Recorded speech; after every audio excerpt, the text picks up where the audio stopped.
Hi అండి. ఇవాళ మేము గోంగూర పులుసు కూర. ఇది తెల్ల గోంగూర అండి, నాటు గోంగూర. నేను 2 కట్టలు తీసుకొని ఒలిచి శుభ్రంగా కడుక్కొని పెట్టుకున్నాను. దాంట్లోకి ఒక 3 టమాటాలు, పచ్చిశనగపప్పు, చింతపండు. ఇప్పుడు ఈ గిన్నెలో ఒక చెంబున్నర నీళ్ళు పోసుకోవాలి. చెంబున్నర నీళ్ళు పోసుకొని స్టవ్ మీద పెట్టుకొని ఇవి బాగా కాగాలి. కాగేటప్పుడే మనం ఏం చేయాలంటే టమాటాలు పోసుకొని దాంట్లో వేసేసుకోవాలి. ఇవ్వండి టమాటా ముక్కలు నీళ్ళు కాగినవి నీళ్ళల్లో వేసేసాను. టమాటాలు, చింతపండు అండి, చింతపండు కూడా వేసేసుకోవచ్చు. ఇట్లా వేసేసినా ఉడికిపోతుంది, ఇబ్బంది ఏం లేదు. తర్వాత పచ్చిశనగపప్పు వేస్తున్నాను. నానబెట్టుకున్న పచ్చిశనగపప్పు వేసేస్తున్నాను. ఒక 4-5 పచ్చిమిరపకాయలు కూడా వేస్తానండి. ఇలా మరిగిన తర్వాత ఈ కడిగిన గోంగూర ఇందులో పెట్టేసుకొని ఇలా పెట్టేసుకొని బాగా ఉడకనివ్వాలి. మిరపకాయలు ఎలా కోసుకున్నా పర్వాలేదండి. కాయలు వేసినా కూడా కొరుక్కొని తినడానికి బాగా టేస్ట్గా ఉంటాయి, చాలా బాగుంటాయి. ఈ పచ్చిమిరపకాయలు కూడా దీంట్లో వేసేస్తున్నాను.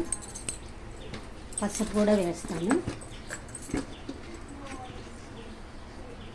ఒక 1/2 స్పూన్ పసుపు కూడా వేసి ఇవి బాగా ఉడికిన తర్వాత గోంగూర పెట్టుకుందాం. ఇవ్వండి ఉప్పు, తగినంత ఉప్పు వేసుకోవాలి. సగం ఉడికిన తర్వాత ఉప్పు వేసుకుంటే బాగా పడుతుంది. ఉప్పు కారం రెండు వేసుకోవాలి. కావాలంటే చూసి సరిపోకపోతే మళ్ళీ వేసుకోవచ్చు. కారం వేసుకుందాం. తక్కువ తినేవాళ్ళు ఉంటే ఎక్కువ వేసుకోండి, తక్కువ తినేవాళ్ళు ఉంటే తక్కువ వేసుకోవచ్చు. నేనైతే 1.5 స్పూన్ వేస్తున్నాను. పచ్చిమిరపకాయలు వేసాం కదా, సరిపోతుంది. ఇవ్వండి దగ్గర పడిపోయింది. ఏ రోట్లో వేసి నూరక్కర్లేదు, మేము అసలు రోట్లో వేసి నూరము. ఇది పచ్చిమిరపకాయ చూసారా, ఇది కొరుక్కుంటే అసలు మామూలుగా ఉండదు అన్నంలో. దగ్గరికి అయిన తర్వాత తిరగమాత వేసుకున్నాను. ఆల్రెడీ నూనె వేసాను. మరింత నూనె వేసుకుంటే ఈ వారం రోజులు నిలవ ఉంటుందని చక్కగా. వండిన రోజు కన్నా మరునాటికి బాగా టేస్ట్ ఎక్కువ. 4 ఎండుమిరపకాయలు,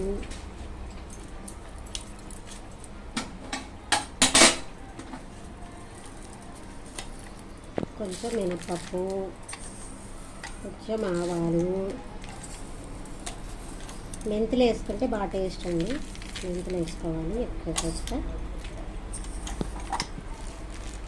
అంతే. ఇంకా తిరగమాత వేగిన తర్వాత 2 ఉల్లిపాయలు ముక్కలు కోసి పెట్టుకున్నామండి సన్నగా.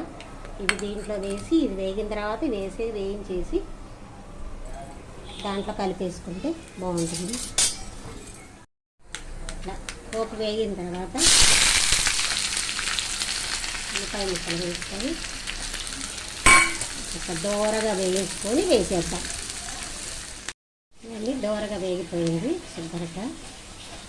చూసారా, ఇట్లా వేయిస్తే సరిపోతుంది, చాలా టేస్ట్గా ఉంటుంది. ఫ్రిడ్జ్లో పెట్టుకుంటే వారం రోజులు 10 రోజులైనా నిలవ ఉంటుంది, కమ్మగా తినచ్చు.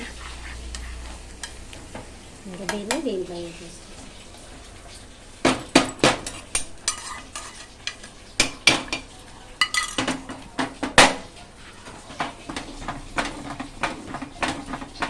చక్కగా లక్కలా ఉడికిపోయింది.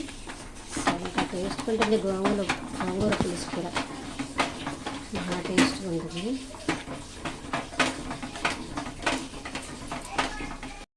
చూడండి, పులుసు కూర గట్టి పడిపోయింది.